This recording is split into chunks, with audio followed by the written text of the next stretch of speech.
Yes, okay. Good evening, everyone, and welcome to the school committee for December 6th, 2021. I'd like to call the meeting to order. Mrs. Kennedy, would you please call the roll?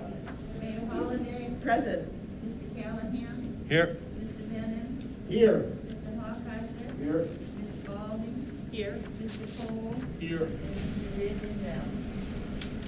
Here. Oh, yes, so that's okay, he's remote, right? He's here remote. Okay, so he's remote. So, good evening, Mr. Reardon. So this means that all votes must be taken by roll call. Just to give you a heads up, Mrs. Kennedy, because we have one member on remote, we have to take all votes by roll call. Okay? I didn't hear. So because we have one school committee member on remote, all votes must be taken by roll call. Thank you. You're welcome. Sorry. That's okay. All right, so can we please stand and say the Pledge of Allegiance?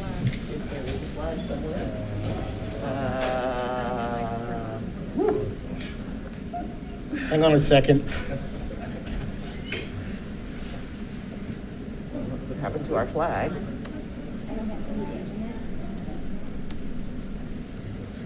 Yeah, we'll get a picture up here. Hang on one second. I think the internet password is posted.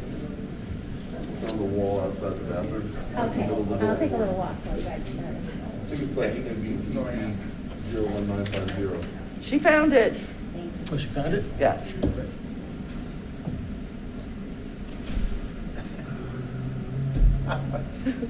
Yeah, we just found We one. took out the ceiling on our way in. But...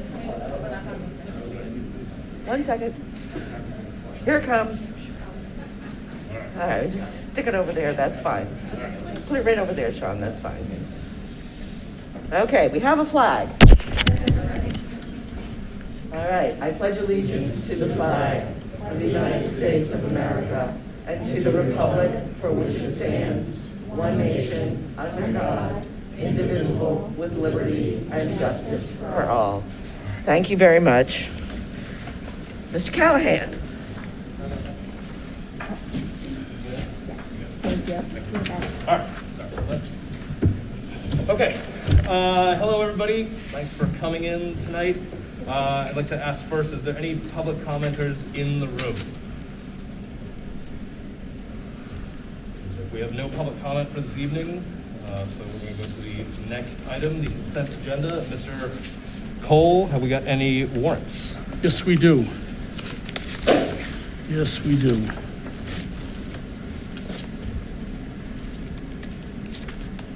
Hang on for just a second here.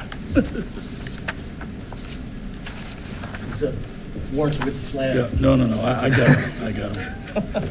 All right. I move that the following named bills of the Newburyport Public Schools amounting in the aggregate $354,757.62 be approved and forwarded to the city auditor for payment. There are no conflicts. Second. Is there any discussion? Hearing none. Mrs. Kennedy, can we have a roll call vote, please, including Sean Reardon?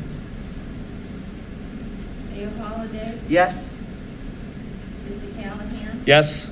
Mr. Bennett. Yes. Mr. Hawkeizer. Yes. Ms. Spalding. Yes. Mr. Cole. Yes. Mr. Reardon. Yes. Excellent. Is that the full consent agenda? It's all. Have we got, we have minutes for November 1st, 2021. Can I get Motion to approve. So moved. Second. Is there any discussion about the November 1st minutes? All right. Can we get a roll call vote, please, Mrs. Kennedy? How many votes do we have today? Mayor Holliday. Yes. Mr. Callahan. Yes. Mr. Bennett. Yes. Mr. Hawkeizer. Yes. Ms. Spalding. Yes. Mr. Cole. Yes. And Mr. Reardon. Abstain. All right, so we have 6 yeses and 1 abstention. Thank you, everybody. Next up, we've got the NHS Student Representative Report with Ms. Olivia Hansen and Ms. Avery Hockheiser. The school had their first live production, Glue, since the pandemic, Thursday, Saturday, November 18th through 20th, in the Institution for Savings Bank Auditorium at Newburyport High School. Our theater program did an amazing job with the set. The students worked very hard practicing on their performance, and the results showed this. It was a very entertaining show and well attended. We want to acknowledge our high school band. Over the Thanksgiving and this past weekend, they have been extremely busy. They led us at our pep rally, provided pep at the Thanksgiving Day game, and gave an outstanding performance at the holiday parade on Sunday. They sound great, so be sure to reserve the evening of December 13th to check out our entire music program at the winter concert. Also, the band and orchestra have been and will be playing for the invitation nights downtown. The students volunteer for a night. They then play seasonal music for the shoppers and passerbys. Parents provide snacks while they demonstrate that music is alive and well at Newburyport High School. We would like to congratulate the Newburyport High School band student, Cedar Schumacher, freshman playing the trumpet, for his acceptance into the 2021 MMEA Northeast Senior District Music Festival. Cedar was accepted into the jazz band as first chair. This is quite an accomplishment for a freshman, as he competed a year early against 10th through 12th grade students from across the northeast corner of Massachusetts to earn his spot. Cedar will now move on to audition for a spot in the All-State Jazz Band in January. Props to Cedar for a job well done. The Interact Club is a service organization affiliated with the Newburyport Rotarians. Thanksgiving weekend, they were heavily involved in the Santa Parade. With over 40 students participating, the school community continues to be amazed at the service they offer for the Newburyport community. Before Thanksgiving, students who are a part of the World Affairs and Diplomacy class participated in the Model UN conference and competition at Rutgers University. We want to commend all the students on representing NHS at the highest level, as well as acknowledge Maddie Marshall and Desmond Conway, who were noted as having exceptional strong performances. On December 2nd, the high school held our first showcase night since the pandemic. It was a huge success with much positive feedback from the families of incoming 9th grade students. We had well over 60 student volunteers greeting families, giving tours, and performing demonstrations. On December 10th at 7:30 a.m., the high school, in collaboration with Mayor Holliday, are hosting a breakfast at City Hall for local businesses or organizations interested in partnering with our College and Career Center. If you are a part of a local business or organization and would like to learn about the advantages of partnering with our school, please email Mr. Smith. Please feel free to pass this information along to any local connections you may have as well. All right, thank you. Is that all? Yep. I want to say I went downtown for invitation night, and it was heaving with people, many masked, so it was very cool seeing that many people downtown again. It's been a while. So it was canceled last year, wasn't it? All the invitation nights last winter? Yeah. It was very cool. Thank you. Before we get to the school improvement plan presentations, Mr. Cole would like to have a moment of silence, and then after he does that for the person who's talking about, Mr. Gallagher will have one as well. Thank you, Mr. Vice Chair. I respectfully ask to speak in remembrance of Mr. Bert Barabee, who passed away on September 25th in Tampa, Florida, after a very long and brave struggle with many illnesses. He was 85. Mr. Barabee was born in Salem, Massachusetts. He was a graduate of St. Joseph Academy, Salem State College, and Boston University. Mr. Barabee was a guidance counselor at Newburyport High School for 2 decades. He was most proud of his accomplishments working with high school dropouts to get them re-enrolled in high school and college. In the greater Newburyport community, Mr. Barabee was known for teaching not only athletic skills, but for inspiring good sportsmanship on the baseball and softball teams he coached in the Pioneer League. Dearly loved by his students, those with whom he worked will remember his wonderful sense of humor, storytelling, generosity, concern for others, his smile, and especially his calm demeanor. May we have a moment of silence for Mr. Bert Barabee.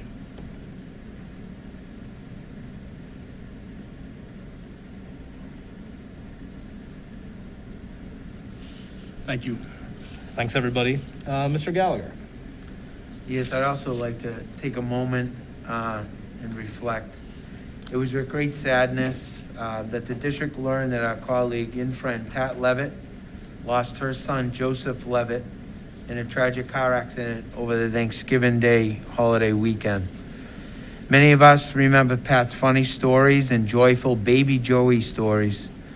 So although we may not have met Joe over these many years, we felt connected to his life, to his accomplishments, and most importantly, we feel connected to his mom. For many years, Pat Levitt has given herself to care for others. As a union president, a member of the PEC team, a teacher, Pat Levitt has cared for many of us in this district when we needed her support. There are never any easy or satisfying ways to express sympathy and sadness, but together we can do what Pat has done for many Newburyport people over the years, and that is stand with her and offer her our prayers and thoughts. Please join me in taking a moment of silence for the Levitt family.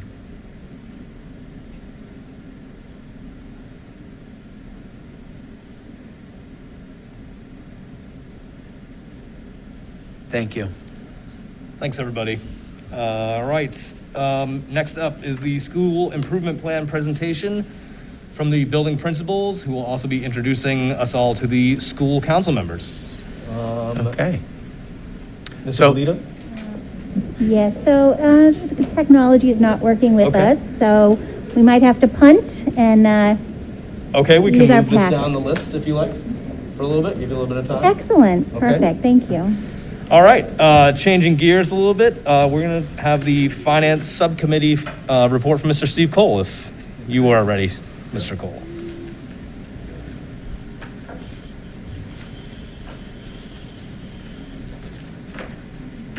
Just 1 second.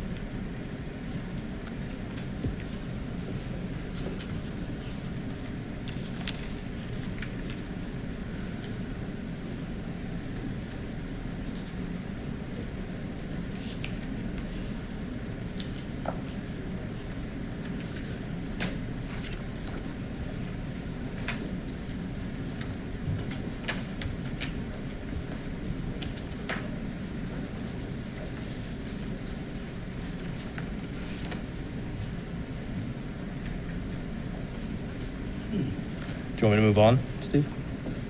Yeah, just give me a second. Okay. I probably buried it in all these school improvement plans. I think I just signed it and passed it on. No, I don't think I handed it off. I remember Steve bringing it tonight, so. How was everybody's Thanksgiving, all right? I think we're all rusty from the long weekend. So. Do you want to do policy? Do you want to do policy now? All right. Sure. We'll give Mr. Cole a bit of a time there to get the stuff. And I'd like to commend the vice chair for whipping through this agenda. gotta get that dollar, right? Okay, we're gonna have the policy subcommittee report from Ms. Sheila Spalding, and there's a possible vote.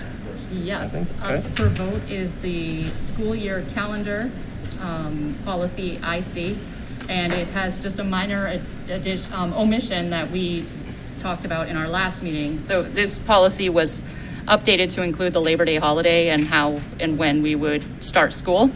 And when in discussion, there was a line in it about receiving services that was kind of foggy, so we decided to omit it. And this new one is it's the same language as what we discussed last time, but it omits that.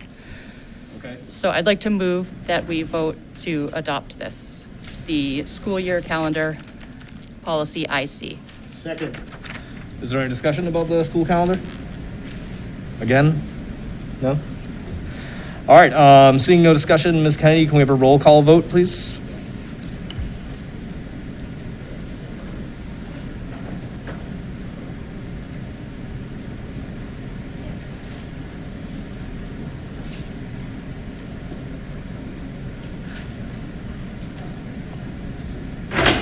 Mr. Cole, Yes.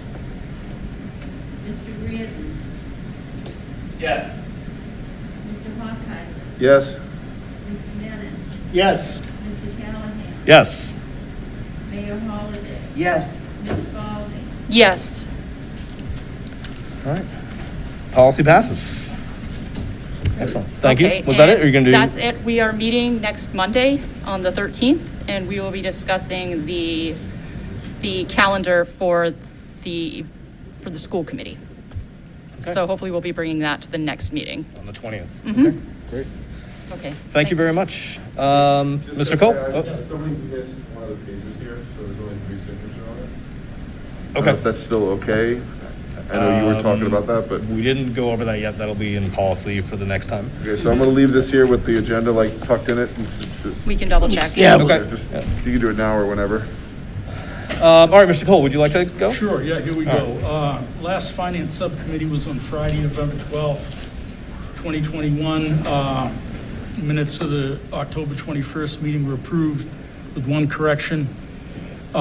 There were a couple of transfers, 2 budget line transfers were reviewed. One for the high school, which was $2,000 from library supplies and $2,000 from library equipment to library textbooks for a book order. And one for the Knock Middle School, $647 from tech equipment purchase to instructional materials, general supplies. Both transfers were non-personnel transfers. The requests were to move budgeted amounts to other expense lines to more properly reflect for what the funds are to be used for. All of the transfers were approved. We also discussed proposed changes to a transfer policy specific to budget transfer authority, and I'll outline those. Basically, there are 3 points. The first point, transfers between accounts within a major expense category, such as non-personnel to non-personnel, may be made without prior approval of the Finance Subcommittee. These transfers must be reported to the Finance Subcommittee on a monthly basis. The second point, transfers between accounts across expense categories. Requests for transfers across the major expense categories of personnel and non-personnel must be submitted to the Finance Subcommittee for approval prior to the transfer being made. And the third point, the Finance Subcommittee Chair will report out all transfer requests at the school committee meeting subsequent to the Finance Subcommittee meeting. These changes were approved unanimously by the Finance Subcommittee on November 12th. We also had a reminder about the FY23 budget meeting, which was held as a joint convention with the City Council on Tuesday, November 16th. We also talked about non-field trip fees, specifically discussion of fees being collected and what they're being used for. Given that some of the fees used for place-based education, the question was centered around, or the discussion was centered around place-based education activities being more appropriately funded in the operating budget, and this will be part of the FY23 budget discussions in the near future. Student activities reports were provided showing balances by activity for both the high school and middle school student activities accounts. And that's it. Any questions about that meeting? No. Okay. Are the minutes to that meeting going to be put in the packet? There were some policy updates that you mentioned. Well, this is a draft, so we'll Okay. approve it, and it'll be in probably next week's, Okay. or next meeting's agenda packet. Great, thank you. Is the school improvement presentation ready? We've had it up for one whole minute. Okay. We think it's the connection, but we're running to get another cable. Okay. All right, I actually have one more question for Steve while we're here, Sure. if that's okay. Steve, can you explain a little bit the reasoning behind changing those policies? Were those changed policies, or are they new policies? Are we just streamlining things? It really is about streamlining things where if you have expenses in the same category that are within the budget, it really, the discussion was felt that we really didn't need to approve those, given the fact that there's already internal auditing that takes place. And since it's within the same non-personnel or personnel lines and within the same categories, whether it be for a school like the ones that I read off. One was for the high school, one was for the NOC. It really makes more sense to streamline the process. Great, thank you. How about Mizzy Bolito is busy over there. Hey, folks, we're being asked if we could make sure we're speaking into the mics a bit more clearly. Sure. Which- Into there, these mics. Okay. I feel like I'm. These are not on, so it's gonna be the Oh, okay. Port Media Hub, or is the only mics? They're off today. I think it's like. Add it to my list. They go with a karaoke machine. Yes. Okay. Mr. Gallagher, would you like to do your superintendent report at this point? I'd love to. Okay. Superintendent's report, we just have a few items that we would want to touch base. And first is on our COVID updates. As you know, through the work of Laura McDonald and our medical team and nursing staff, we did have a clinic sponsored out of the Knockmullen. We had approximately 650 individuals take advantage of the clinic, and approximately it was 500 of those were our younger students, which will help our overall percentage of fully vaccinated student numbers. Laura McDonald continues to work hard and is working right now to get another clinic with the state and run out of the Knockmullen once again. And we'll have more information in the next couple weeks when those dates will be. So we'll give another opportunity, not only for the students to get vaccinated, but also any adults within the Newburyport, city of Newburyport, surrounding areas. I know our health department's working on setting up booster shot clinics.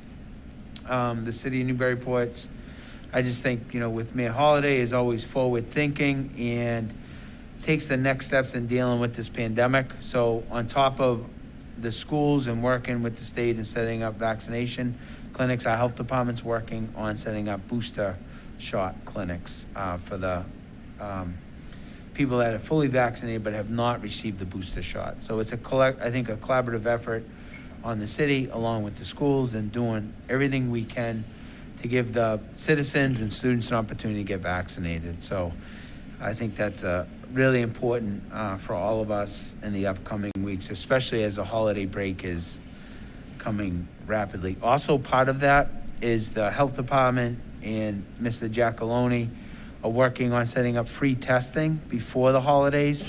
So for the families that are going to travel, having the testing, even if you are vaccinated, having a clear test. Correct, Mayor? Okay, great.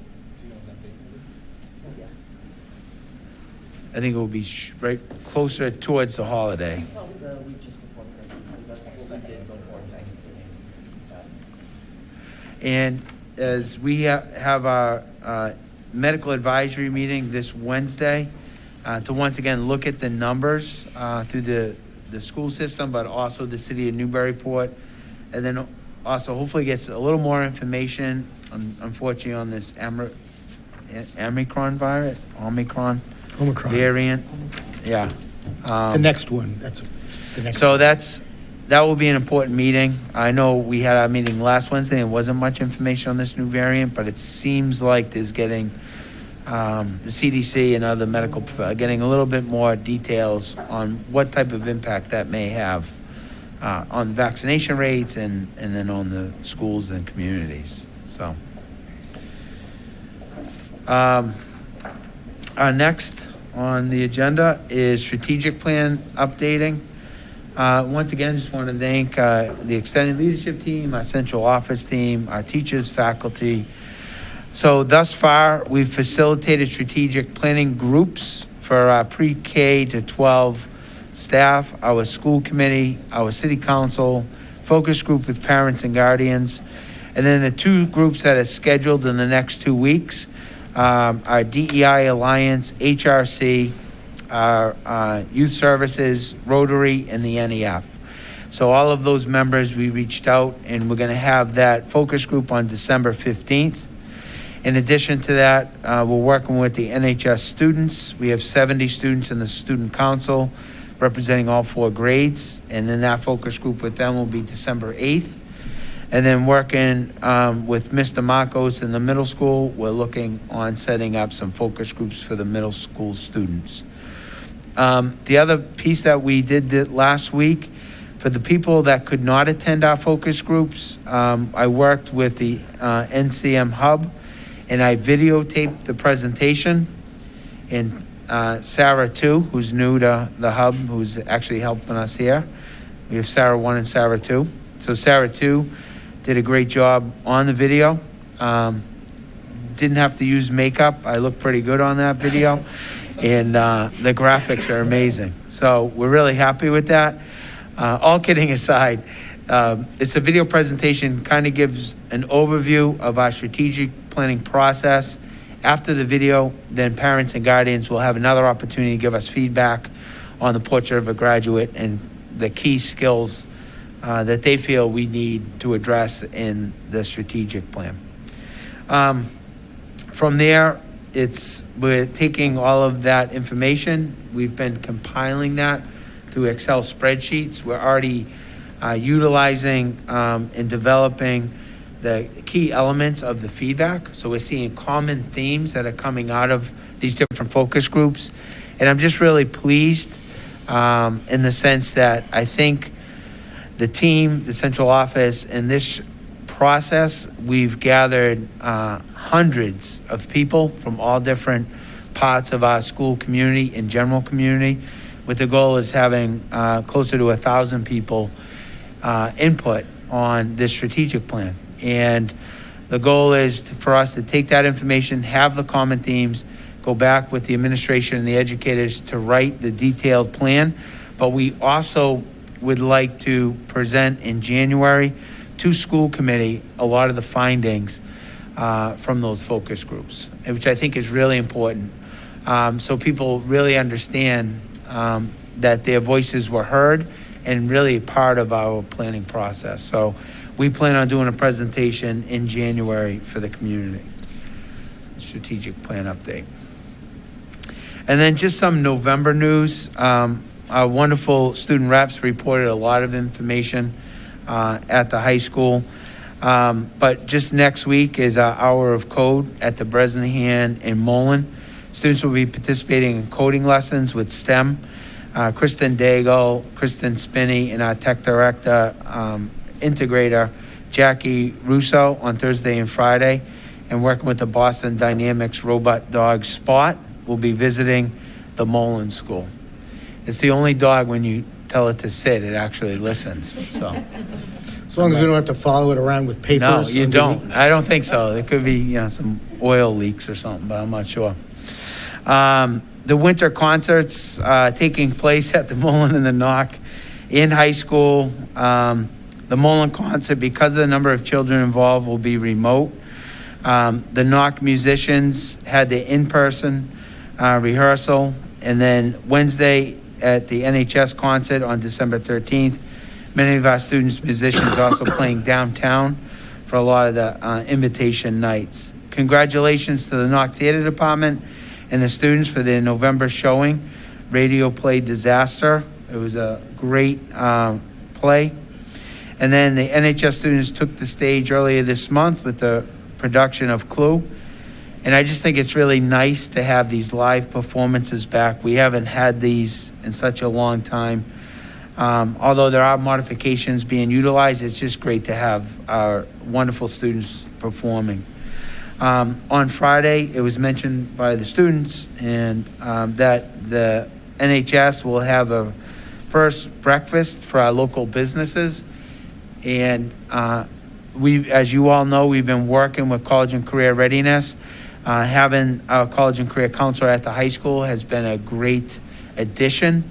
And we already have over 80 internships, the most that we've had for the seniors, I think, in a long, long time. And that's without doing a lot of this outreach that we're doing here. So it would be great, I think, for us to work with the businesses so they can understand our vision on how we envision internships and how it's a win-win for everybody, for our students and also the local businesses. And then teachers across the district have been working on curriculum on early release day in November. We provided time for teachers to work on the units, share their common assessment data, and continually develop those instructional strategies. And thanks to the generous donation for the Institution of Savings, for our investment club, which has been growing. This year, we already have over 50 students. We'll be working with Mr. McCarthy, create an investment portfolio. So the idea of this is the investment club is actually going to be utilizing, obviously they're doing a lot of work, but they're going to be utilizing real money and then working with Mr. McCarthy and also some liaisons in the community, business partners, and working with the students on how to invest, and they can actually see profits. And that's where those donations. And the NEF has been extremely supportive of this initiative. So we're really excited about that. I think we may be the only public school that is actually investing, utilizing real funds, working with students in this investment club. So we're excited. In addition to supporting an extensive literacy project, the NEF has also recently funded 2 new projects, a robot checkout program at Students for the Mullen. So this idea, we've been really working on elementary CAD. So the idea is for always taking what's learned in the classroom and extending it into the real world. So this will be an opportunity for students to check out just like checking out a library book, they'll be able to check out a little mini robot. And there'll be lessons to that. So the students that are really interested in robotics at an early age, will give them an opportunity to continue what they learned in class. So we're excited about that program, and we see that program growing. And then once again, Color Day was in person this year. It was great to see the students back. They were in the stands having a lot of fun. And then just the great work we're doing with the cities, HRC and DEI. And then as always, we've been really updating our communications, our websites. So for the people that are listening and the fans out there, check out our website and the new Clipper News feed. So that's our plug. So there you go. A lot of great things happening. That's just the month of November. Stay tuned. Month of December is even better. So we're all excited. You see all the smiles on people's faces behind the mask over there. All right. Just imagine. Just imagine. Superintendent, I just want to confirm the Mullen concerts are remote because of the few amount of 4th and 5th graders who are fully vaccinated going to be in the room. So, but are the students there at all? Students are going to be remote. But except for the performers. Correct. Performers there, nobody else, staff probably, right? Correct. Okay. Yeah. All right. Ms. Ippolito, would you like to do the school improvement plan presentation and introduce the school councils? Excellent, thank Awesome. you. All right. Thank you for your flexibility, and thank you, Mrs. Furlong, for persevering with me to get this presentation up and going. It's actually my privilege to invite our principals up to discuss an overview of their school improvement plan.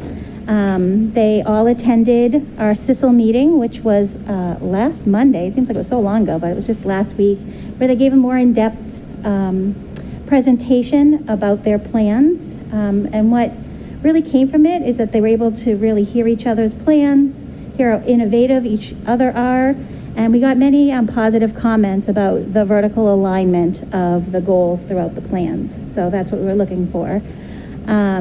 So without further ado, I'd like to welcome up Mrs. Sokolowski, the interim principal for the Breslin School.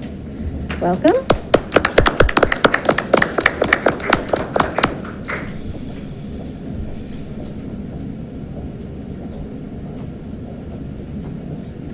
Great. Good evening. Thank you for having us. So for the Breslin School Improvement Plan, we're focusing on the areas of curriculum. So, just a little louder. So we're focusing on the areas of curriculum, planning, and assessment, safe and supportive schools, family and community engagement, and professional culture. So for curriculum planning and assessment, the Bresnahan School will utilize student data to guide instruction and measure growth. So we're using data to make all of our curriculum decisions. With literacy, we use the DIBELS multiple times throughout the year, and we use our Title I team to provide intervention for students that need some literacy support. They're constantly reviewing the data, having data dive meetings, and adjusting instruction to meet student needs based on that data. In the math department, across all grade levels, we're using the FIRM math assessment, which is in conjunction with Eureka Math. It's part of the curriculum. And that is also helping us determine intervention groups, what we're doing for interventions, and the math coach and our math interventionist are consistently reviewing the data to redesign those groups, see how the students are doing, check in, and adjust as needed. Also, we are excited to announce that we are hiring a new interventionist, adding another math interventionist to the team as part of the ESSER 3 grant. So that interventionist will be joining us in the new year, so that'll continue to help us further the use of data and bumping up our intervention system at the Bresnahan. Our teachers meet once a week by grade level during the day, and we call them grade level team meetings. And this is also a time where we examine data, just see how the students are doing, and our math and literacy coaches are helping teachers create small group lesson plans, tier 1 interventions within the classroom, and that's just an excellent new thing that's been added this year that is really helping roll out the curriculum for foundations, in my view, that we're working on. Okay, for safe and supportive schools, fostering a safe, positive, and healthy, inclusive learning environment that enables students, staff, and parents to develop positive relationships with one another. We aim to teach students skills that they need to regulate their emotions, behaviors, and maintain physical and psychological health and well-being. So we're seeing a huge need for this year, just with students getting used to being back full-time. With our staff, they did an incredible job last year, and they're just continuing to do an incredible job. We want to make sure that we're focusing on the social emotional health of everyone in the building. We have PBIS at the Bresnahan, Positive Behavior Support System, that we use to teach students consistent expectations, and the staff uses a universal language so that all students in the building understand the expectations in all the areas of the building, and the staff universally supports that. We're also working on professional development towards cultural competency and being a trauma-sensitive school, and just continuing to bring in as much PD as possible and as much conversation among staff to just check in, see how we're doing, how can we continue to serve our students well and serve each other well as staff members. So that leads into professional culture. Continue to develop professional relationships amongst staff that support the pre-K through 3 school community. We have curriculum leaders, CEL leaders, and a building leadership team. And this year, both of those teams have really stepped up to lead grade level teams and teams of specialists throughout the school. So the second staff meeting of each month, those teacher-led teams are reviewing curriculum, planning, data, and it's really great to see the teacher leaders just have a little bit more capacity in the building and making some important decisions for their students and for each other as staff members. So that is a really wonderful thing to see throughout the Bresnahan. And finally, family and community engagement. We'll continue the discussion on how to involve parents in the Breslin community, especially coming off of last year where we really didn't have parents and community members in the building. This is an extremely important thing for us at the Breslin, and our school council is helping us figure out how we can bump that up a little bit, how we can get more parent involvement. What will that look like this year as we're still dealing with COVID, and how we can really strengthen the relationships that we do have and create new ones. We have a wonderful relationship with Our Neighbors Table and the Pettingill House and Newburyport Youth Services. So we'd like to continue that. We have the farmers market in the summer during the extended school year program. We have Our Neighbor's Table coming to our community events like open house, and youth services is going to start in-house after-school programs at the Breslin for the rest of the school year. We are also, as an administrative team, hoping to increase our communication to families. We have our weekly Wednesday memo, and we are always seeking out more opportunities to just connect with parents. We hosted a coffee hour, and we're hoping that many more events like that can happen throughout the year. So I'd just like to say a huge thank you to our school council. We have Heather Eigen and Shannon Cormier in the audience tonight.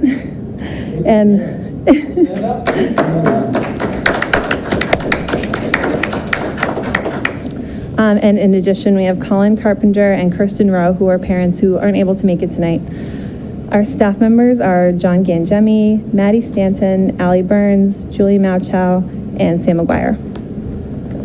Okay, thank you. Thank you very much. Do you want to take questions for each school principal? If anybody has any questions for Ms. Sokolowski? No? No? Okay. Okay, You're off the hook. thank you. Great. Thank you.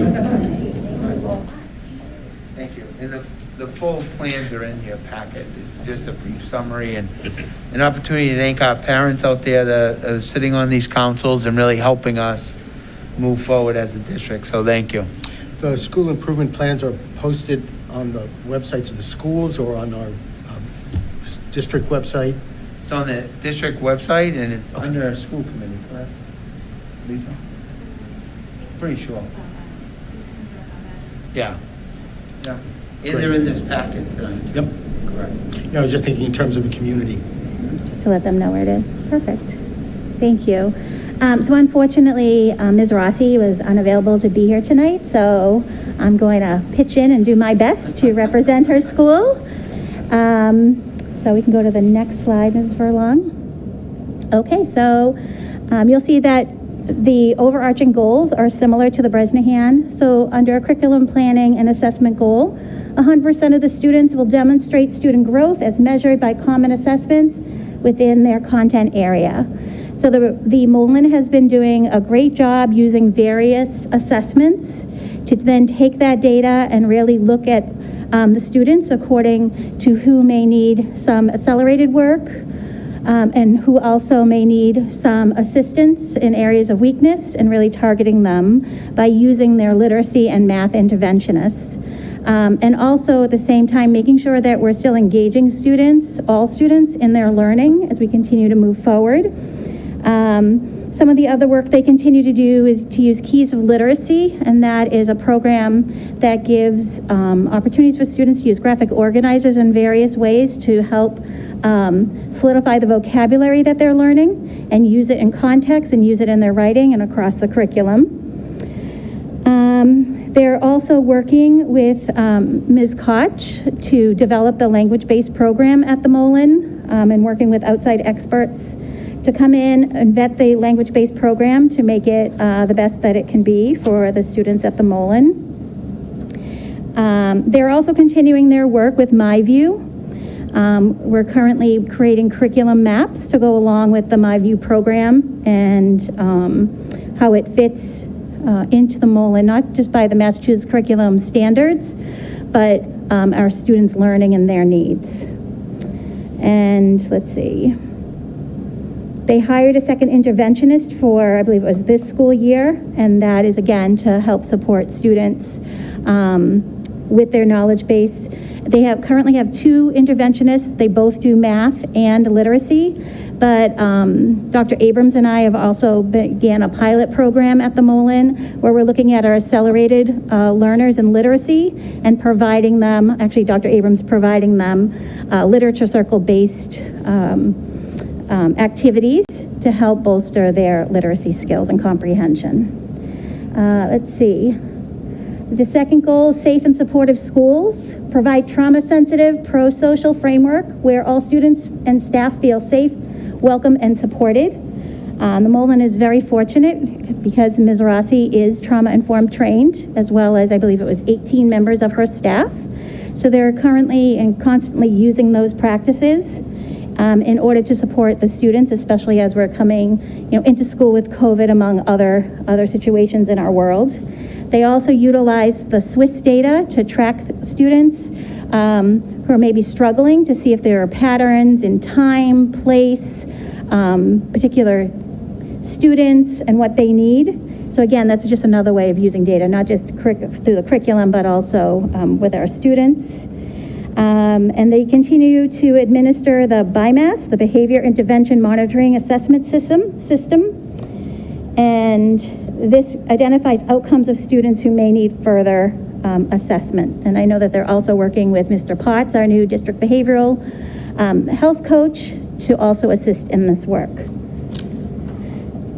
Let's see. Parent and community engagement, continue discussion on the impact of parent involvement on student learning and identify strategies to develop supportive parent involvement. So they continue to share research on parent involvement, not only with the staff, but with their families. And they're looking for additional ways to welcome parents into their schools, especially after, like we keep saying, after a time where parents weren't allowed in the buildings. They're continuing their work with Michael Eatman on their cultural competency work. They're also providing additional professional development to recognize biases, areas of stereotypes of cultures that are different from their own, and educating themselves to gain more understanding. Let's see, also under here is assessing current functioning of the IDC program, which I believe they're also working with Ms. Koch on that program, as well as the school nurse, to support students who are part of the IDC program in their academic, medical, social, emotional, and life skills abilities. And then professional culture, focus on diversity, equity, and inclusion, continue cultural competency work with their staff. So I do know that Ms. Rossi is meeting with Michael Eatman, if not bi-weekly, definitely monthly. He is going to be coming in to attend staff meetings, continue our emotional intelligence work throughout the district. And that is what I have for the Mullen. And their representatives, is anyone from the Mullen here on the school council? I just want to, okay, so school council members are Ann Anair, who's a teacher, Danielle Baptista, and Alyssa Rabideau. So we thank them for their participation on this very important council. I could try to answer questions. We could see. I have a couple. Yeah. Okay. What does IDC stand for? Nan Koch, I'm going to have you tell. What does IDC stand for? I don't want to mess it up. Individual Developmental Curriculum. Oh, thank you. Thank you. And what is my view? Oh, I'm sorry. It's okay. I thought you guys already knew what my view was. Thank you for asking the question. My view is the comprehension program that we are using K through 5. Mullen really took it under their wing, especially last year during COVID. They used the online components because it was really strong. And this year at the Breslin, they had done, I won't say a lot of work with My View last year, but it was the program that was decided on for us to continue to have that vertical alignment from K through 5. And actually, it's K through 6 because 6th grade uses My Perspectives, which is kind of, I guess you'd call it the sister program for the higher grade levels. Yeah. Thank you. I have one more question. Absolutely. What are the assessments that they're using? This is more for the public, but you Oh, mentioned sure. that. Yeah. We use various assessments. So the Mullen uses STAR 360 as an assessment. Obviously, we look at the MCAS results as another assessment. They also do common assessments within their grade levels, depending on the content area, but similar across the grade level so that they're comparing apples to apples when looking at student work. Let's see. We have a lot of online different programs, so oftentimes, and I can't say specifically for Mullen because that's too in the weeds, too detailed. But for example, maybe we're using, I don't know, Study Island, right? And they're really focusing those lessons based on the standards that they're working on. And so that would be another great assessment tool. Thank you. You're welcome. Steve. Thank you. I guess speaking of apples to apples, I've seen measurement mentioned in the first two plans. I probably should have asked Ms. Sokolowski about this, but maybe you can help answer. So how are the baselines established or for these measurements? Is there like a establishing baseline process involved? Do you look at year-over-year data from last year maybe? Okay, so if we're talking about, I'll use MCAS, that's the easy one, right? If we're talking about MCAS, it already... Let's talk about let's talk about discipline referral data and behavior strategy data. Oh, okay, so you mean like the Swiss program, for example? Yeah, I'm just, like I say, I'm just curious if baselines are being used or how, that way, because, you can measure anything, but if you don't know what the delta is, what the change is, then what, Right, exactly. Yeah. So for Swiss, oftentimes what we would do is we use year-to-year data and looking at students to see, are the interventions we're putting into place, are they working? Are they effective for the student? But we wouldn't usually wait a year to see whether that progress is working. Usually it's a 6 to 8 week cycle that we go on. I just mentioned a year because I'm just looking for where you're starting from. Sure. That's all. Sure. I'm just trying to give it accurate. Yeah, I was thank make sure I'm you. giving you what you want. Yeah. So just keep asking. Yeah. So in terms of like behavioral data, we would look at a full picture, various different assessments, working with the district behavioral coach. But for example, let's say we're looking at the Swiss data and we're noticing that we're having issues in the cafeteria every day at 12 o'clock. It's glaring, right? Because we're looking at this data all the time. So then we say to ourselves, well, let's check out what's happening at 12 o'clock in the Mullen cafeteria. Oh, we're down. We only have 2 people covering during that time, so we need more staffing there. So that would be an example of like an immediate change that we would make. On the other hand, if we have a student who is really, really struggling, let's say in their math class, and we've put some interventions into place and it's really not supporting that student and what they need, then we would like look deeper to say, let's see, let's maybe interview the child also to figure out like what is the problem. Is it a teacher student something? Is it somebody in the class that's distracting that student, or like what exactly is it? So what like you said perfectly, these tools are all great, but if you're just using them as tools and not really investigating the data, then they're just numbers. So we try our best to utilize. Sounds good. That's Great. If I may, so for people who may not understand what Swiss mean, the Swiss data is the behavior data that the teachers during the school day, if there are students that are having issues, they report that data in a database. So what you can actually start to see is if students have, a typical bad day, that might be an anomaly. But what that data does, you may start seeing patterns for individual students. So if it's every day, after lunch, that we're starting to see some behavioral issues, then we can actually pinpoint it, that there's something going on more than just the student coming into school with a bad day. So it allows the adjustment counselors, the principals, and the team to actually develop behavioral strategies and looking at the student's day. Before, you wouldn't be able to like dot the I's, but now with the Swiss data in really analyzing behavior of students throughout the school day, we can start seeing that, it could be in the students coming in, in the morning, that first block is really having trouble. So then the team will say, coming from home, coming into that first block, we need to develop strategies so that student comes in and is ready to learn. So this is new data that educators can utilize other than just looking in the sense of, if it's a behavioral problem, we're looking, to discipline the student. This is really digging a little bit deeper and figuring out, what's the timeline? Is this a consistent pattern? Is it a subject? Is it the morning? Is it the afternoon? All of those things. So that Swiss data really provides, our intervention early.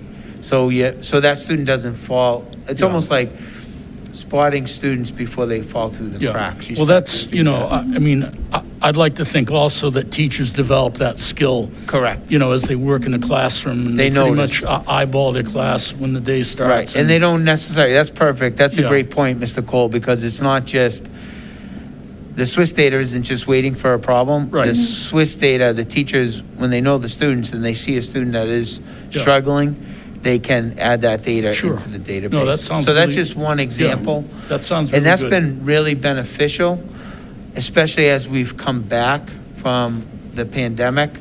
And then as Ms. Ippolito talked about, having Principal Rossi and 18 teachers that are trained in trauma sensitivity, all of that training we did beforehand that we felt was important before the pandemic is really paying off now. I mean, we obviously, we're working with a lot of students and families, but at least we feel we're positioned to do that, so. No, I think that's really outstanding. I mean, I always believe that you start with the empirical, you add the data, and then you formulate what's working and what's not working. Correct. So that sounds good. All right. Thanks for Thank you. explaining that. Yeah. And can I just add one more thing? And so not to think that Swiss is like this thing that we use outside, just kind of floating by itself. The Swiss ties to the PBIS programs that every building is using. So every building has developed its core values and its expected behaviors. And so Swiss is used when we notice unexpected behaviors. And first you try to do restorative justice type things or some self-reflection to support kids, because we always want to support kids to do the best that they can. So sorry about not making that connection before. Oh, thank you. Okay. Can I guess, add on to what Mr. Cole was bringing up? One of the things we talked about a lot over the past bunch of years at the end of the year is that it's difficult to understand the growth that the district may have shown. And so I think we've had a lot of discussions on how to frame goals. And certainly we're not the first organization to do that, but like, I'm noticing a lot of these goals aren't really framed as goals. They're kind of just, they're a list of the activities that are being done, but we're not being afforded, and they might exist in other documents, but we're not being afforded either the starting point that said, hey, we're noticing this about our students or about our classroom instruction, and therefore we're doing this, and we're gonna measure it this way because we wanna reach this. And so, what's an example? Like let's see if I can find it real quick. The parent thing you brought up. So it says, continued discussion on the impact of parent involvement on student learning and identified strategies to develop supportive parent involvement. So I guess my question is, like, do we see a lack of parent involvement anywhere? What is our parent involvement looking like? And what do we expect out of parent involvement? Because the end goal, the outcome is PD sharing research on parent involvement. That to me sounds like a first step, not an outcome. And so what do you expect if you're going to put a whole year's worth of work into getting more parents involved? The question is, like, how do you want to measure that, and why do you want to do that, and how are you going to make sure that it's helping push the district in the direction you want to go? So I think, as I read through these documents, I think of a lot of the ways some of these things are framed. Continue work with consultants on identifying variety of reading and language-based disabilities and matching appropriate programs to the specific student profile. That's great work. But my question is, do we not have that now? How much of it is mismatched? And then again, the outcome is PD with language-based consultant. So it's not really an outcome, that's just another thing we happen to be doing. Like, what's the plan? And come June, when we sit around and talk about whether it was a good year, or come April and we think about a budget for next year, what's working, what's not working, what to support, what not to support, it's a lot easier for us to see things if they're framed kind of that way. And I think there's a lot of good work mentioned here, but it's very difficult from the outside to see what's going on. And I would think for you guys as a leadership team and as a school district, the work would be better if everyone could see that kind of trajectory. This is what we know about our kids, about our schools, or, you know, in the case of the social studies curriculum, we're beginning to unpack the new social studies standards. So I'm assuming those are the 2018 ones, right? So we're using some sort of outdated social studies standards. So that's like, in order to come up to par with state curriculum expectations, we're going to do this. But, you know, the outcome is that teachers are using planning time to assess social studies standards. You know, that's, you know, it's difficult for us to see what's going to come of any of this. Right, I think point made, definitely, that we should be using the goal of SMART goals, right? Something measurable, but I also, in fairness to the teams and the administration, most of these plans are 2 years old. Not to say COVID, but COVID definitely needs to be measurable. And I know in their conversations, like you said, that they're discussing these exact things. So note, statement taken. Thank you. Okay, anything else? Great. All right, up next, I'd like to welcome Mr. Marcos, and he is the principal from the Knock Middle School.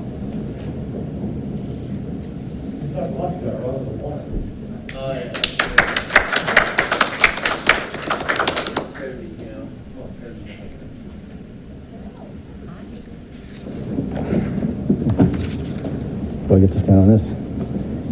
This is comfortable. Okay. Thank you very much for having me tonight. I really wanted to bring my co-chair, Deb Casson, up with me for a multitude of reasons. One, Deb and I got onto this committee, myself as an assistant principal 4 years ago, and Deb with having 2 children, you know, go through our public school system at the Knock. So Deb has been a viable piece to this school improvement plan that we've had, that was made obviously by my predecessor, Lisa Furlong, in 2018. And I think what you're going to notice in this, hopefully I can articulate it well, kind of the growth of where we've been and kind of where we're going. Obviously tying into the strategic plan as well. So if you look at where we were, to articulate it, I would say, to give you kind of some data points, when we look at our first goal of instructional leadership, instructional instruction, looking at the way we were having conversations about students from an academic standpoint, a lot of it was anecdotal data. We didn't have any protocols in place in the sense of, when we brought up a student, you know, Nick Marcos is a student of trauma, he's struggling in my math class, doesn't provide any work. 2 weeks later in our consult model, Nick Marcos would come up again. Nick Marcos is a student of trauma, doesn't do well in math, doesn't put in any work. So right away, when Lisa and I started to work on this, what were the first things we really wanted to take a look at was really professional talk around our students and really making it self-reflective from the teacher point of view to provide better instruction for that individual student.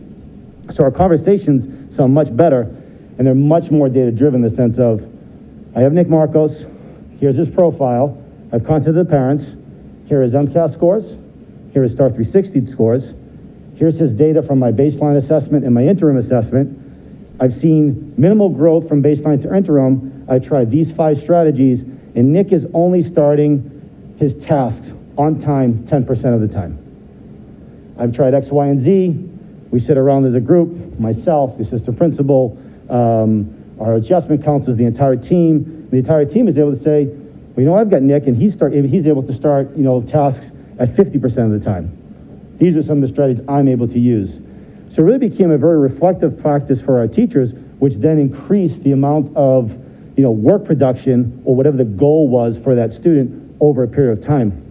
We'd then bring up that student, depending on the goal, depending how small or large it was, whether it was a 4-week goal, a 6-week goal, and continue that progress monitoring, you know, throughout that time frame. The biggest kicker for all of us has been really our curriculum leaders, which was obviously supported by the school committee, being able to have our CELs drive a lot of this work on team, and then vertical alignment has been a huge progress here at the Knock. So I look at those 2 goals over the past 3 years as things that we've accomplished, but things we can definitely continue to move forward as we look for our next school improvement plan, you know, being written as we speak. Secondly, you'll see with our goal number 2, supporting measurable academic improvement, our skills-based instruction, obviously the work that we invested in at the Knock. I believe up until last year, we had a little bit of turnover with, you know, teacher retirement and teachers leaving. we had all but 3 teachers go through our skill-based instruction, professional development that was provided, under the leadership of Mr. Gallagher and also with Billy Donegan providing that skills-based instruction, which I was in a class today, and I'm going to highlight this teacher. I was in a class, Mr. Boudreau's social studies class today, and he was able to clearly articulate through an observation of this class of 18 students in 8th grade how they went from foundational understanding of material in the American colonies to being able to show mastery in a unit. He was able to have students articulate in discussion the British side of what American identity looked like, or British identity, and what the American side, before America actually existed on the colonial time. And students were able to articulate both sides of the conversation by providing a rubric, by providing clear directions, and just clear pathway of how do I go from foundational understanding, how do I articulate to be proficient, and how do I articulate to become a master of that specific skill. That observation, I've done probably 22 observations thus far this year, formal observation. It's by far the best observation that we've seen from I've seen from one of my teachers, just because of the work that we put in as a district from this skills-based instruction. 4 or 5 years ago, we probably would have seen a good lesson, but not a great lesson like we saw today from Mr. Boudreau. So I really want to highlight him today because we're doing some outstanding work there. Also, just taking a look at the expanded world language program, obviously with the support of, again, from Mayor Holliday and the school committee, we've been able to provide world language as a core class. All of our students are taking world language. It does provide, a scheduling wrench, but is one that we welcome in the sense that we're able to provide 5 core classes to our students, and of really valuing that. And our teachers, our world language teachers, I could not have had probably the 4 or 5 best hires that we've had in the past few years at the Knock Middle School. Just a cohesive unit, the work that we're doing with our 6 through 12 model under the leadership of Alden Metz, and the work we've done with Nicole Scherf over the past few years as well. Looking across the board as far as our professional learning community, guaranteeing a viable curriculum in our safe and supportive schools, without touching upon it, I just want to kind of give you kind of like a linear view of everything. So some of the data that we're using now is we've done some work. We really hit the ground running with our skills-based instruction, really being able to articulate to the community, this is what our program of studies would look like. We essentially have a course catalog, so staff members and parents and community members can go in and say, this is what my child is going to be taking in 6th grade. This is what the curriculum says, 6th grade ELA to 7th grade ELA to 8th grade ELA across the board. From there is where we really start to take a look at our skills-based unit development, where those are always being tweaked, really based off of our data.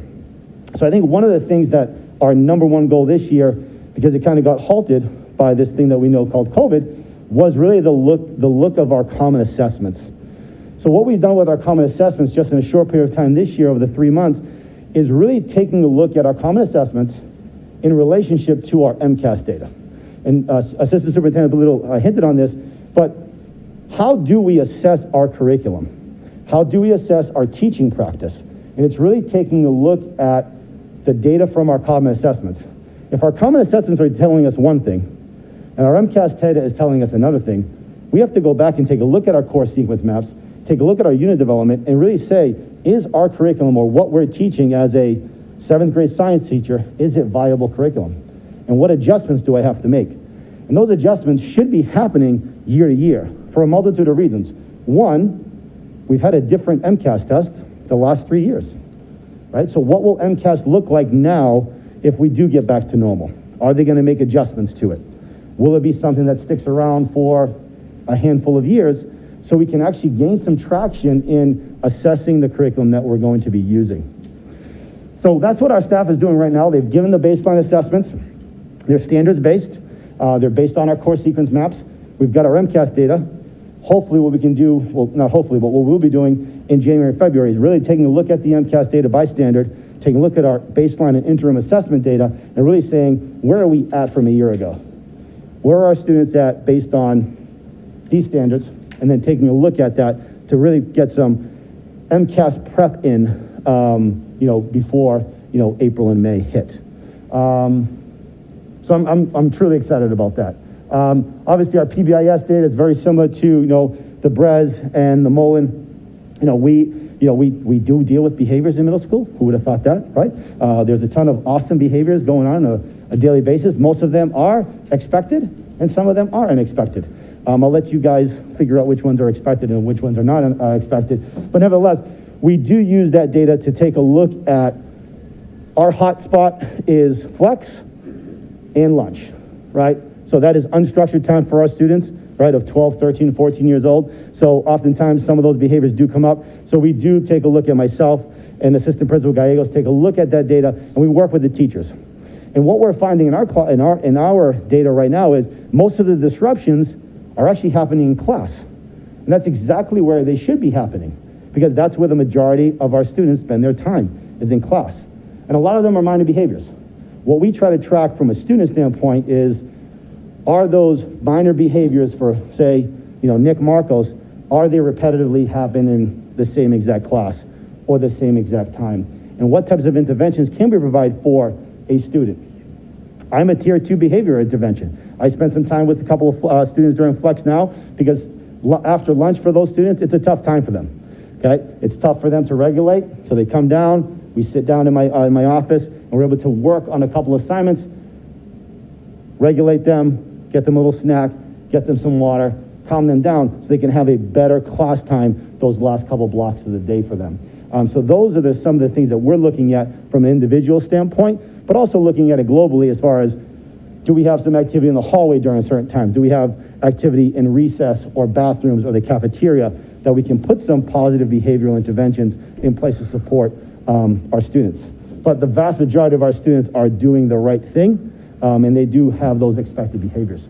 One thing that I do want to highlight just finally is, some of the other data that I'm looking at the budget and looking at staffing for next year. Just in the last 13 days, we had 4 students that had services under an IEP and have added a counseling goal. So we look at our counseling, my counseling team in their caseloads, to add an additional 4 students is a lot, okay?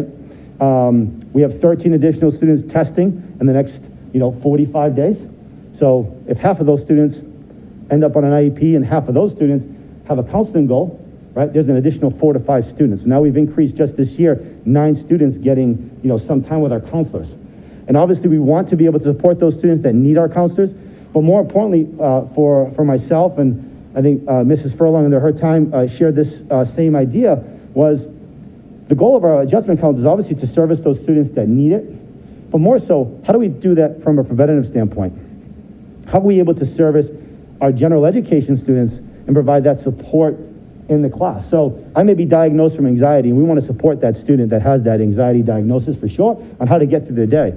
But what are we going to do for that student that is not diagnosed with anxiety but does have test anxiety, or anxiety with making new friends, or just anxiety of being in middle school and being a 12-year-old, 13-year-old student? So one of the goals that I've always had, and one of the visions we've always had, was how do we provide that support to get our adjustment counselors into the classrooms during those flex blocks, during that time of unstructured time or our advisory, to be able to build those skills for those students, not just the ones that get services, but all students in middle school struggle with a lot of the same things. And then lastly, I'll leave you with this, and I hope I don't steal any thunder from Mr. Wolf. I'd like to think we can dream big at the middle school.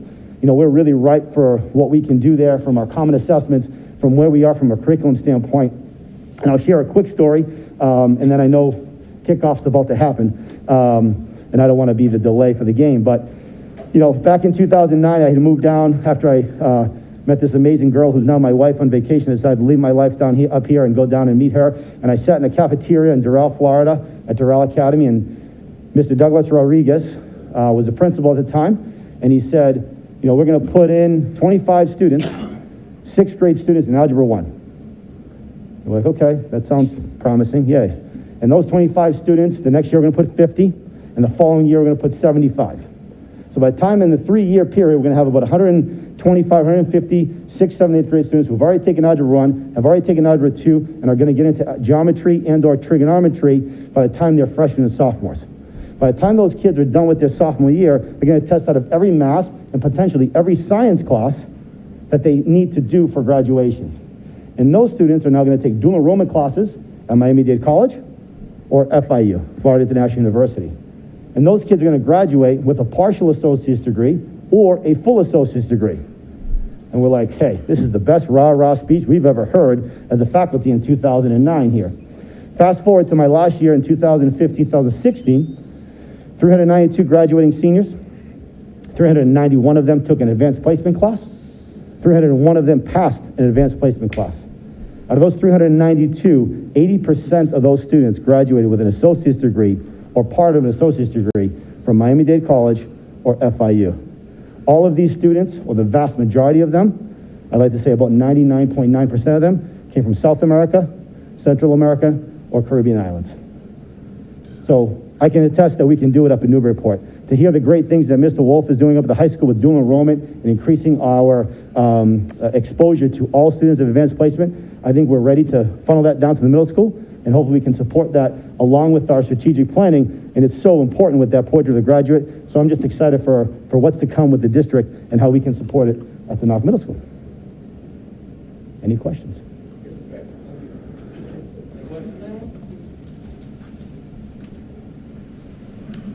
Awesome. Thank you. Go Pats.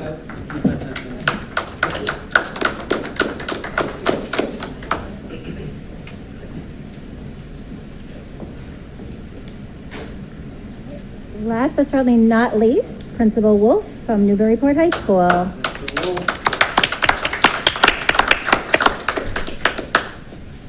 It's ready to go. We're ready. I think next time I should go before Nick. Me too. Always a tough act to follow. I'm moving the superintendent's report to Nick Marco's report. So thanks for having all of us here tonight just to give an overview of our school improvement plans. I would like to introduce Jamie Grant.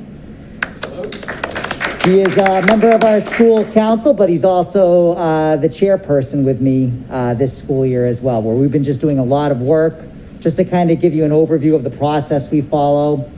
The first council meeting of every year is really about just diving into all of the performance data that we have. So Mr. Testa and I organize all of that, and then we pretty much give it to the team. And my process for that meeting is to sit there and listen. And it's usually pretty impressive, and this year just generated a ton of questions for us to prepare for our second meeting as well. And it always feeds back to really our objectives that are laid out in the school improvement plan in terms of what are next steps with it. Are there adjustments that we also need to make? And then also, how does that inform our budget process as well? And I do want to say, especially with Jamie and his expertise in his area of work, especially with a huge focus that we have on the college and career readiness, but really trying to build up our college and career programming at the high school. And I'll never forget last year when we were having our virtual meeting, so a big piece of us being able to secure that college and career counselor, Jamie and the other members of the team, Sarah Hall, who is a part of our school council currently, and even Juliet, who is here, who is with us my first 2 years on the council. Everything's been really building up to where we're currently at the high school, and we still have obviously much more room to grow, but the foundations really have been laid. And I'm really excited about the college and career work that we have going on this year, and then really kind of pushing us off Mayor Holiday on this Friday with the breakfast as we really work to engage the community in partnering back with us and supporting our students with internship opportunities and work experiences. So the council has been an instrumental part of really kind of guiding me in making decisions and organizing kind of the proposals for the budget that then obviously you are the ones that approve for us or ask us to kind of make some tweaks. So there is a lot of exciting stuff, but just to kind of give an overview of the primary goals. So one area that's a big academic focus for us has really been focusing in on our achievement gap at the high school. And so really working to improve student growth particularly with focus on our high needs population. So you'll see in the improvement plan with the objectives, some of the work that we've done is reorganizing how our teachers work collaboratively.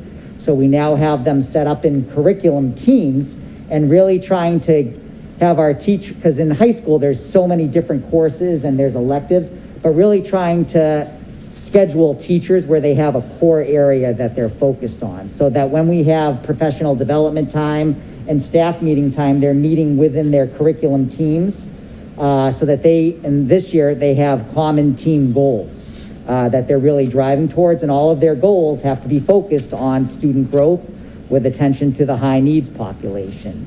Also leading to work, as you've heard some of the other principals, they're further along than we are at the high school and having common assessments, but that's part of the work that the high school teams are focused on this school year, is starting to look at the standards and make decisions on assessments that they can provide in common in the curricular areas that they're focused on.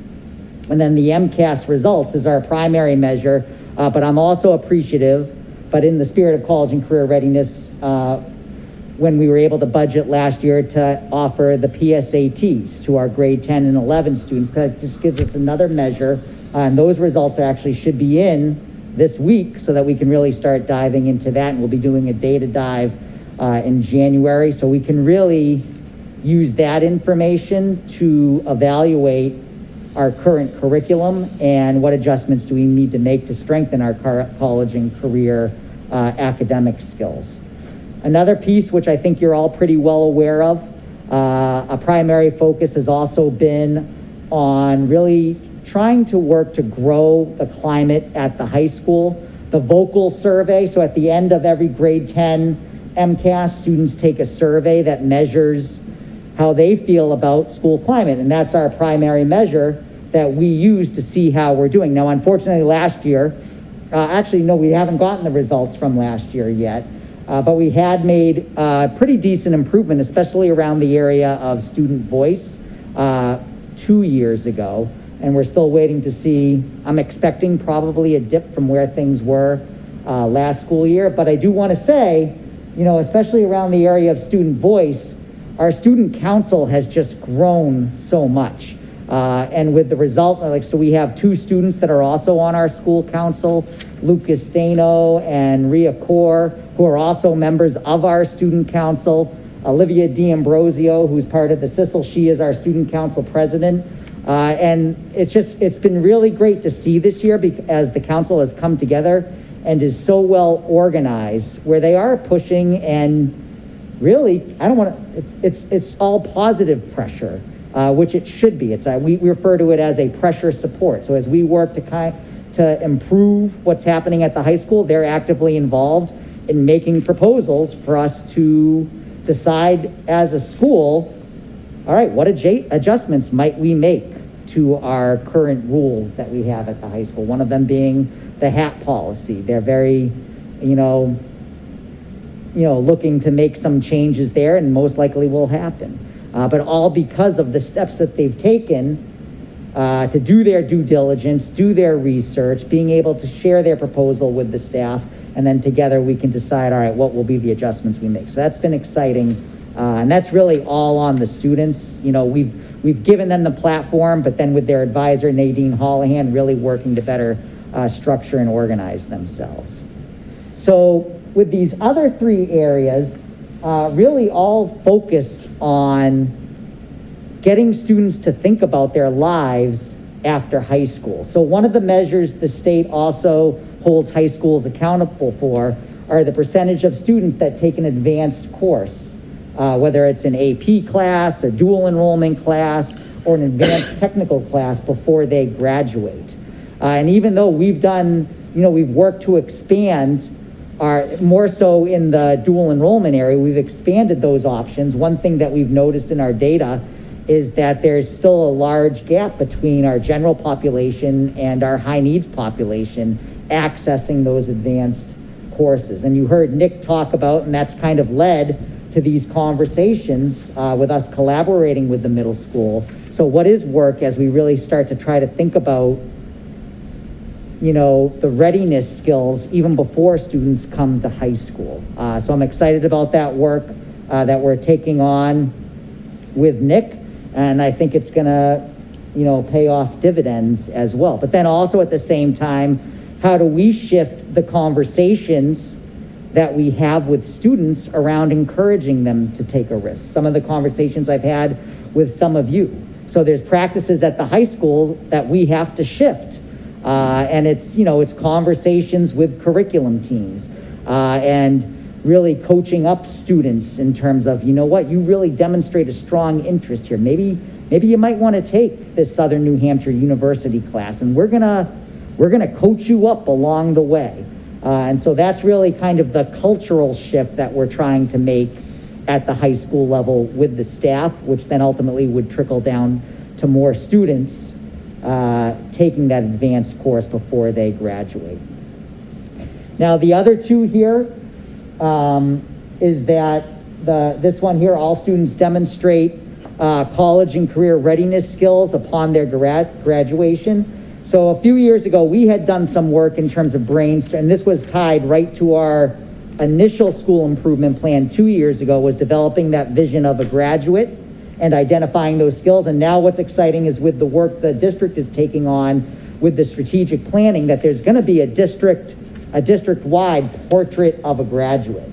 And where we're working on at the high school is being able to really, it's almost like a high school redesign that we're looking at. So we're going to be looking at our program of studies, and this is some of what we've been talking about at the school council level, is making sure that these skills are tied to each curricular area where they can be taught and then assessed as well. And then the conversations, ideally, hopefully, eventually leading to, all right, how do we have students showcase these skills before they graduate as well? So that'll be a conversation that comes up in future meetings this school year. And then last but not least, a big driver behind all of this is that all students leave high school. And this was a big piece that Jamie was a big part as well, because we've had some back and forth conversations at the council level. What are we really trying to accomplish? Because sometimes it gets tricky with all of these accountability measures the state throws at you. And Jamie, I think it was you were talking about Boston. Do you want to just share that a little bit? Just to premise this, so with the state where they have these measures, like in terms of percentage of students taking advanced courses, right?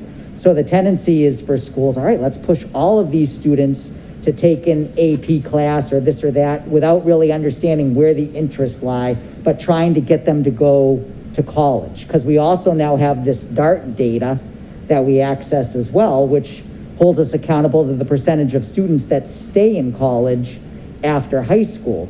And if you want to just, I don't mind putting you on the spot, do you? But I thought it was an interesting point that you shared with us at the meeting. Well, sure. So the Boston Public Schools have identified that in the past decade, they had been very successful in achieving a stated goal of getting a high percentage of students in the high schools to apply for college and attend college. But their college graduation rate was extremely low. And the challenge that they've realized is we're not preparing our students for what college will do, for what opportunities college will prepare them for. And if we're not meeting the students' expectations for what college is and what the purpose of college is, then we're not actually serving the students. So there's just a discussion that we had in the last school council meeting, is to consider over the next couple of years thinking more holistically about college and career planning, and not necessarily having a college bias, but rather having a bias towards preparing students to have a plan at graduation.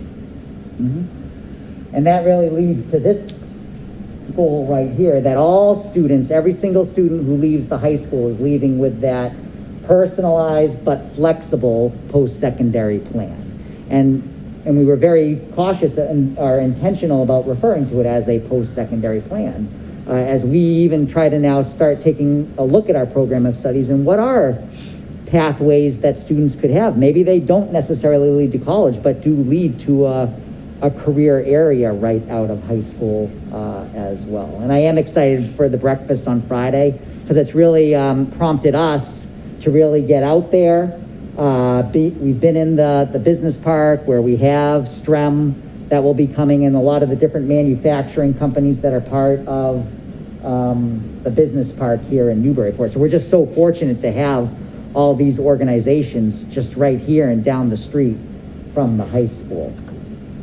So that is really what we have going on, but also just to give a flavor of how all of this really evolved. And really, it's kind of great to have Juliet here as well, because she started when I first came here. So she was my first 2 years for the school council, and then Sarah and Jamie have been parents, and Kelly Gray was another one of our parents as well, but her kids have since graduated.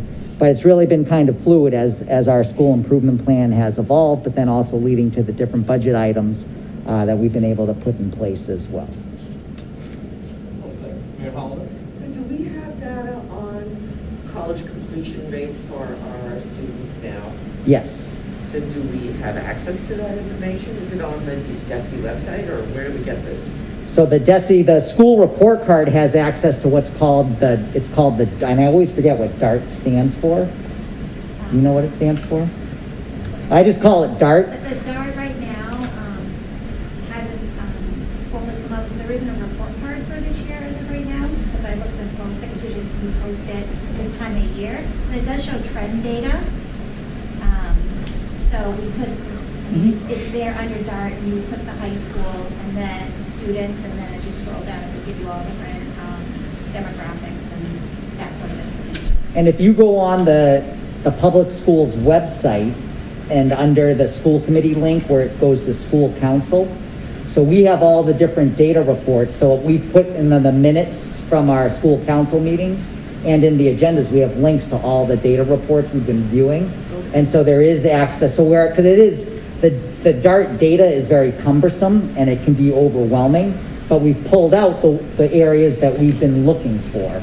And just to give you an idea, so we actually started with the DART data 4 years ago, and I think it was my first year was the class of 2011 that we started with. So what they do is the state, and they use the National Clearinghouse data, so they're able to give us information on how many of the students from each graduating cohort class earned some type of degree 6 years after graduating from high school. And it was 57% for the class of 2011, and I believe for 2012, if I recall correctly, it was 59%, and then up to 61% for the following class. That's still not good. No, it is not. And that's what really prompted this conversation here. So these bottom three pieces are a big piece of that, and I think that's also what the state realized, where I want to say nationally it's below 50% for students graduating high school, going to college, and persevering through college. I'm sorry. Yep. Mr. Wolf, do they identify the reasons why? I mean, finances could be a They real could big be. reason. Right, they do not identify the reasons Okay. why. We did do Tricia Blackstock, so from some of the data that we were asked to collect from the council. So we do a survey to our alum, but you only get so many results back, so it is tough to get that information. The last question I had, sorry, Dave, I was going to answer your was question. do we, I know the community college system, and I think the state college had previously been using AccuPlacer, which would also identify developmental needs of students. Do we have any information on that so that could in turn sort of direct how are we ill preparing in some situations, maybe some of our high needs population to succeed? Do we still do that, you know? Not that I'll have to look into that, but I don't believe so. But it is something we can explore. I remember, Bruce, maybe you can help me with this. I think, was it under Superintendent Lyons? We actually took students to Northern Essex to sit for the AccuPlacer test, and that was another data set that could help give more information. So I don't know. I mean, I found that really interesting that my kids did so well in high school, but tested into math developmental classes, through AccuPlacer, which is, I think, It's a great recommendation. I agree.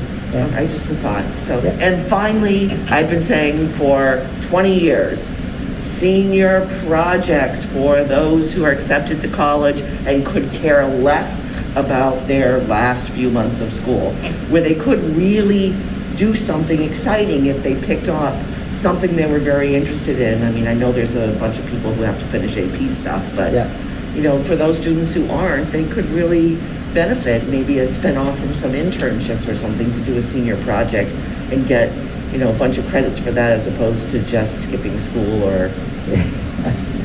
And that's hopefully the direction we're heading in. And what's nice is Sean has a lot of experience with that when he was principal over in Beverly. And we've been able to actually meet with different schools that have pretty strong internship programs set up and potentially moving towards some type of senior showcase. It's really exciting. Yeah, I agree. Thank you. It is exciting stuff. When you say 2012 on those post-secondary statistics, is it the class of 2012? That's correct. So it was 2016 is the last time it was reported, I'm guessing?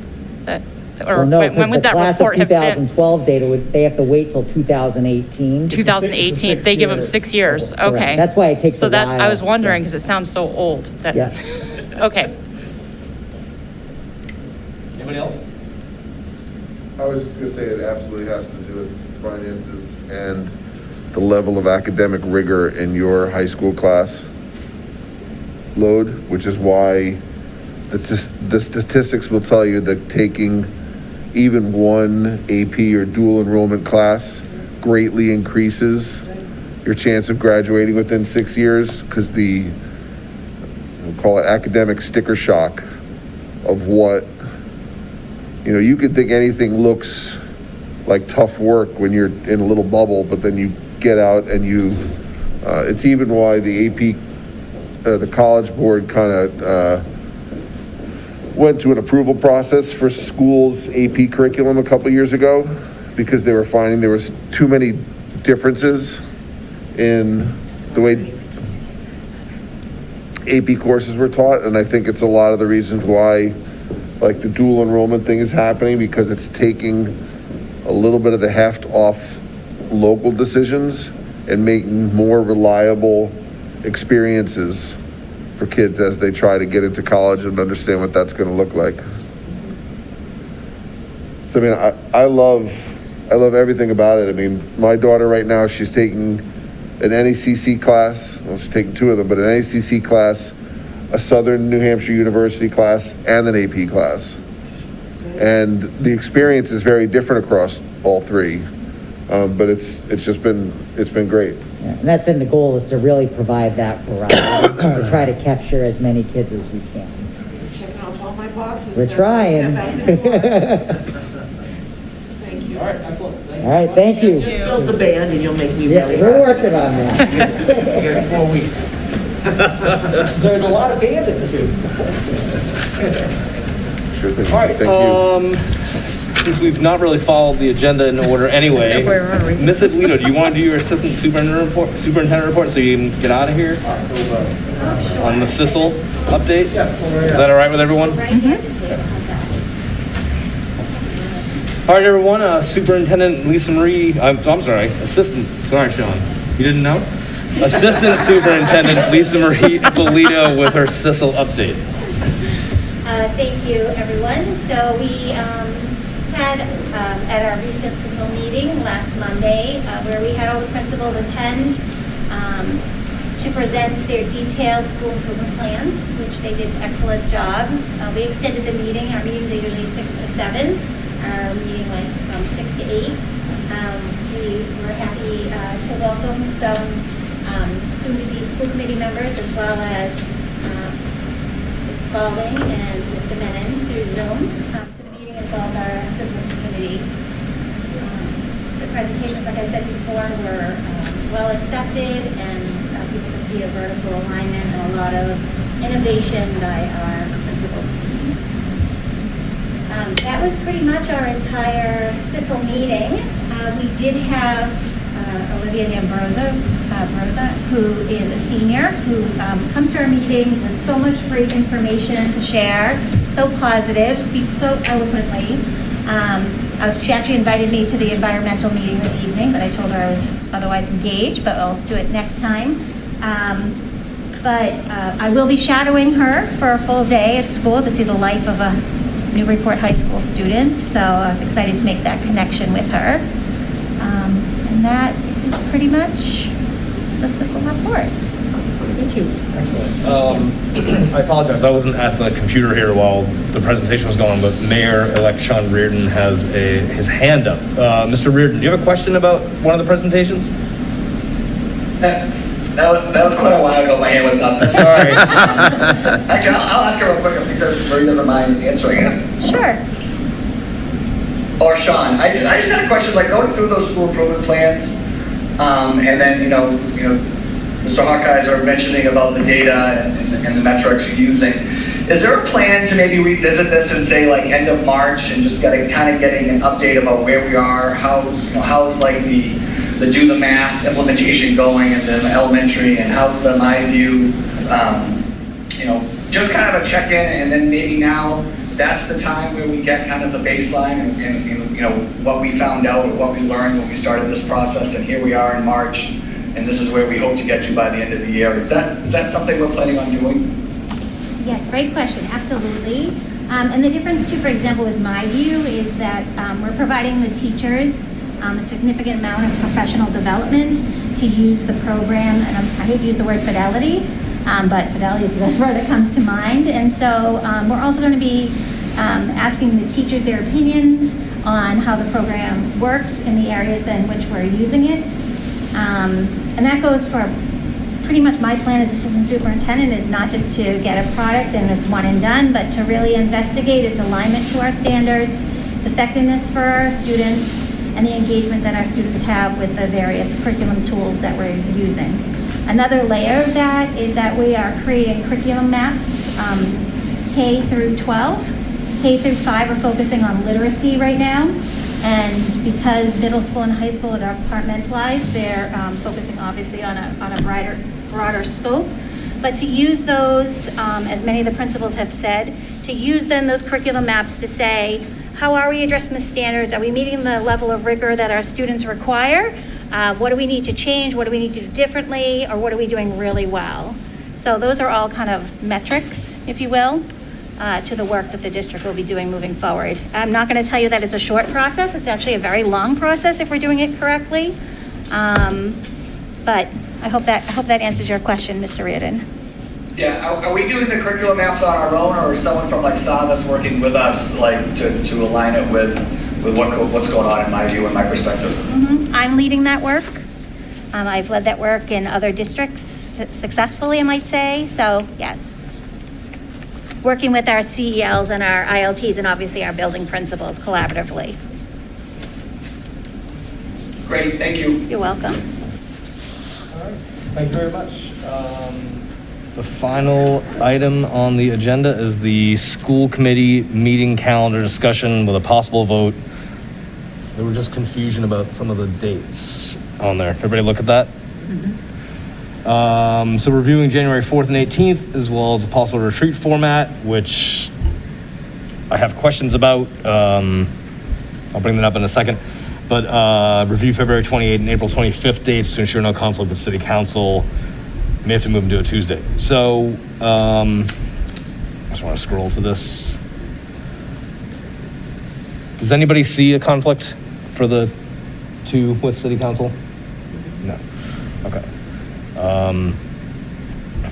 What page is that? Okay.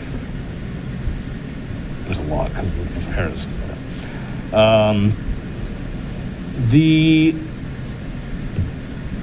I just want to confirm, I spoke to the mayor about it the other day, that the inauguration is actually on the 3rd, and our organizational part of the meeting is pretty much just voting for vice chair at that point. Is that correct? Everybody concur with that memory? So if we're not going to have the following meeting until the 18th, are we going to have that be the retreat, or have that be the meeting where the agenda is primarily going over ethics and all the other agenda items that are generally the meeting after the election when there's not a mayoral element to it?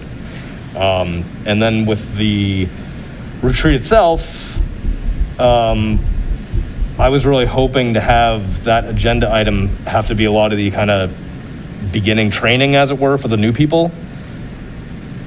But I wouldn't want to do it in case a new third person wasn't on the school committee yet. So, because there's a 30-day period once all that happens. So I wouldn't want to have to go through that again or have that person miss it. So I don't know. Any suggestions if you guys want to change this or just leave it, leave the dates as is, but change it to TBD, or does it even matter if we change it midway through the next day if we figure it out, or is everybody all right if we're Are you saying TBD, the organizational business meeting? The organizational one, that should be on Monday the 3rd, right? Because that's the election night. I mean, that's the inauguration. Usually the organizational meeting takes place Within that. as right. it's being, after people have been sworn in. Right, okay, so we can just change that date to Monday, January 3rd and be accurate, correct? Instead of Tuesday, the 4th. And I guess we'll leave the retreat one up in the air for now until we figure out what's going to be happening with the appointment for Sean Reardon's seat. Yeah, there's no reason to say that we couldn't keep our meeting that Monday night. We could if there's work to do. Which one, the 4th or the 18th? 4th. Okay. There's no reason. We have an organizational meeting in the morning, and we could have another one if there's work to do, if it makes sense to do it. It's already in my calendar. Yeah. So I haven't done it. I haven't booked anything else yet. Well, That's where you appoint the committees, the chairs. That's where you also, it is a year of starting negotiations with the teachers' contracts. So 2 school committee members need to be appointed to, the negotiation team. So there, is reason to, technically meet on the Tuesday, January 4th. Okay. All right. Well, we can. Because you can take care of all this stuff. You could do the ethics stuff. You could sign all that, get rid of all of that, and then begin fresh with whether it's a retreat or just something different on the. And the thing for Mr. Reardon, he goes the evening of the 3rd to Amesbury. That's correct. Well, it's up to him. Well, I know, but it doesn't happen the next day. No, it's Okay. the Amesbury's inauguration is the 3rd at night. Okay. All right. So I guess we're just gonna not change anything then. Does that sound right to everybody? Good. No vote. Awesome. Great. We're not changing anything. Staying the same. Thank you. New business. I just want to mention that Lauren McDonald, the nurse. What's her actual title? Health leader. She has a bunch of them, but I call it Director of Health Services. Director of Health Services. Yeah. There's a wellness advisory committee that meets 4 times a year. She asked me to go last week and extended the invitation to anybody on the school committee who wants to go to those meetings 4 times a year. Just shoot her an email, tell her you'd like to attend, and that's that. And now we have to have a motion to retire to executive session for purpose of discussing possible litigation and legal matters, and we will not reconvene in open session. So moved. Second. Ms. Kennedy, discussion? Yeah. Ms. Kennedy, can we have a roll call vote on that, please? Mr. Callahan? Yes. Mr. Menon? Yes. Mr. Cole? Yes. Ms. Ball? Yes. Mr. Hofstadter? Yeah. Mayor Roberts? Yes. And Mayor Holiday? Mayor. All right, yes. Great. Thank you, everybody. I'm going to plug you, Brian. No, that's fine. It's all over. Oh, my gosh.